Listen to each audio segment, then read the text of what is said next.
नमस्कार विद्यार्थी मित्रों, आज हम कक्षा 9 के हिंदी विषय का जो दूसरा प्रकरण है न्याय मंत्री, जिसका साहित्य प्रकार है कहानी, तो उसका अभ्यास करेंगे। तो सबसे पहले आज हम न्याय मंत्री कहानी के जो लेखक है उसका परिचय प्राप्त करेंगे। न्याय मंत्री कहानी के लेखक है, उनका नाम है श्री सुदर्शन।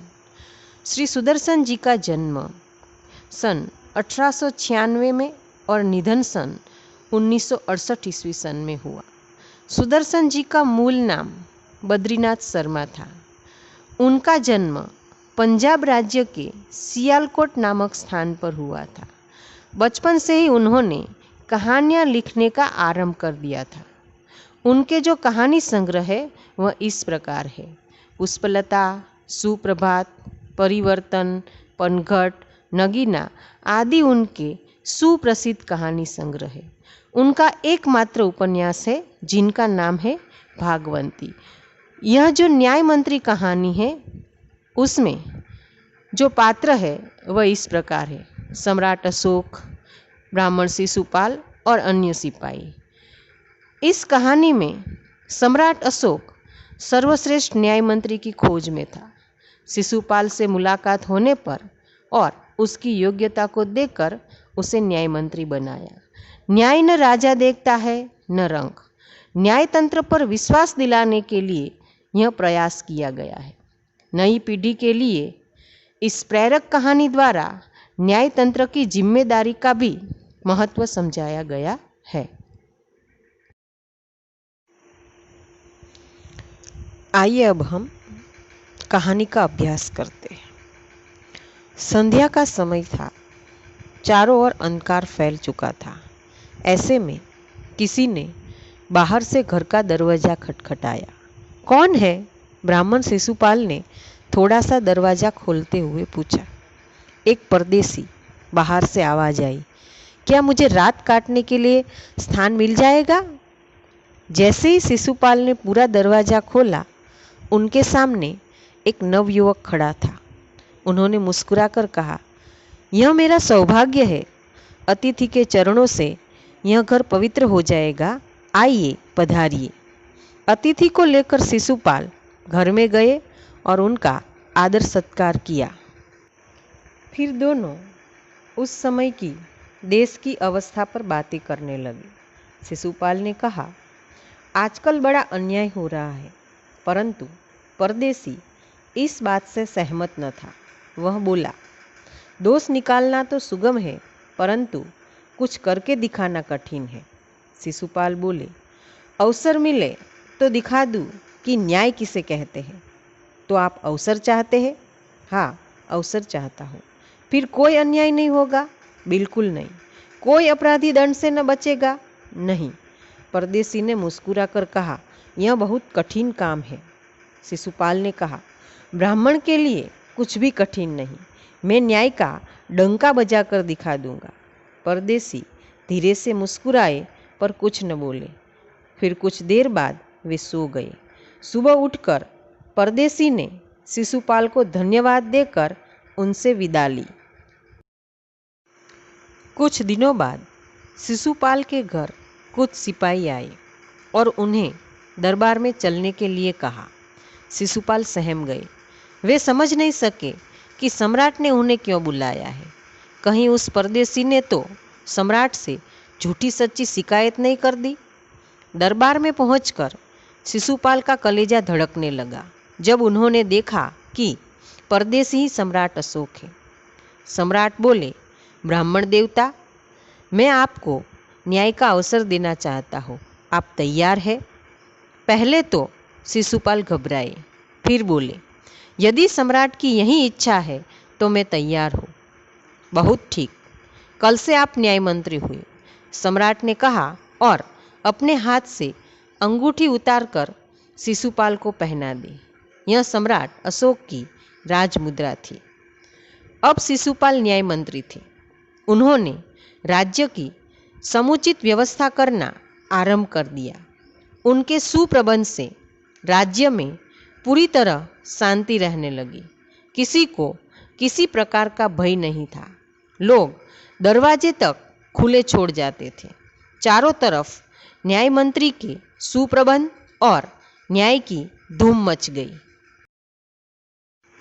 लगभग 1 महीने बाद किसी ने रात में एक पहरेदार की हत्या कर दी। सुबह होते ही यह बात चारों तरफ फैल गई। लोग बड़े हैरान थे। शिशुपाल की तो नींद ही उड़ गई। उन्होंने खाना पीना छोड़कर अपराधी का पता लगाने में रात दिन एक कर दिया। बहुत प्रयत्न करने के बाद जब अपराधी का पता चला तो शिशुपाल के आश्चर्य का ठिकाना न रहा। स्वयं सम्राट ने उस पहरेदार की हत्या की थी। सम्राट को अपराधी घोषित करना बहुत ही कठिन काम था। शिशुपाल करे भी तो क्या करे। एक और वे न्याय मंत्री थे और दूसरी ओर सम्राट के सेवक। परंतु न्याय की दृष्टि में सम्राट और साधारण व्यक्ति में कोई अंतर नहीं होता। अगले दिन शिशुपाल दरबार में पहुंचे।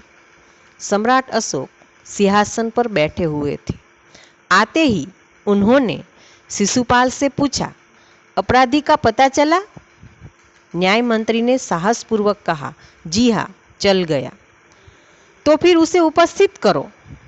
न्याय मंत्री कुछ रुके, फिर अपने उच्च अधिकारी को संकेत करते हुए बोले, धनवीर, इन्हें गिरफ्तार कर लो, मैं आज्ञा देता हूँ। संकेत सम्राट की ओर था। दरबार में निस्तब्धता छा गई। सम्राट का चेहरा क्रोध से लाल हो गया। वे सिंहासन से खड़े हो गए और बोले, इतना साहस? न्याय मंत्री ने ऐसा भाव प्रकट किया जैसे कुछ सुना ही न हो। उन्होंने अपने शब्दों को फिर दोहराया, धनवीर, देखते क्या हो, अपराधी को गिरफ्तार करो। दूसरे ही क्षण सम्राट के हाथों में हथकड़ी पड़ गई। न्याय मंत्री ने कहा, अशोक, तुम पर पहरेदार की हत्या का आरोप लगाया जाता है। तुम इसका क्या उत्तर देते हो? सम्राट होठ काट कर रह गए। न्याय मंत्री ने फिर पूछा, तो तुम अपराध स्वीकार करते हो? हाँ, मैंने उसे मारा अवश्य है, पर वह उदंड था। सम्राट का उत्तर था। वह उदंड था या नहीं, तुमने एक राजकर्मचारी की हत्या की है। तुम अपराधी हो, तुम्हें मृत्युदंड दिया जाता है। न्याय मंत्री ने निर्णय दिया। सभा में सन्नाटा छा गया। न्याय मंत्री का निर्णय सुन सम्राट ने सिर झुका लिया। वे तो स्वयं शिशुपाल की परीक्षा में सफल हो गए थे। सम्राट का हृदय ऐसे व्यक्ति को पाकर गदगद हो रहा था। तभी न्याय मंत्री का संकेत पाकर एक कर्मचारी सम्राट अशोक की सोने की मूर्ति लेकर उपस्थित हो गया। न्याय मंत्री ने खड़े होकर कहा, सज्जनों, यह सच है कि मैं न्याय मंत्री हूँ और यह भी सच है कि अपराधी को दंड मिलना चाहिए, परंतु अपराधी और कोई नहीं, स्वयं सम्राट है।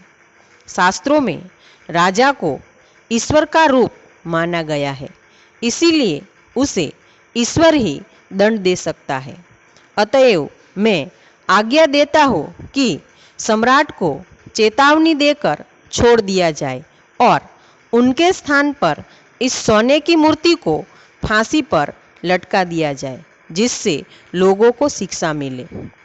न्याय मंत्री का न्याय सुनकर लोग जय जयकार कर उठे। जब सब लोग चले गए तो शिशुपाल ने राजमुद्रा सम्राट अशोक के सामने रख दी और बोले, महाराज, यह राजमुद्रा वापस ले ले, मुझसे यह बोझ नहीं उठाया जाएगा। अशोक ने सम्मान भरी दृष्टि से उनकी ओर देखते हुए गदगद कंठ से कहा, आपने मेरी आंखें खोल दी। आपका साहस प्रशंसनीय है। यह बोझ आपके अतिरिक्त और कोई नहीं उठा सकता। न्याय मंत्री निरुत्तर हो गए।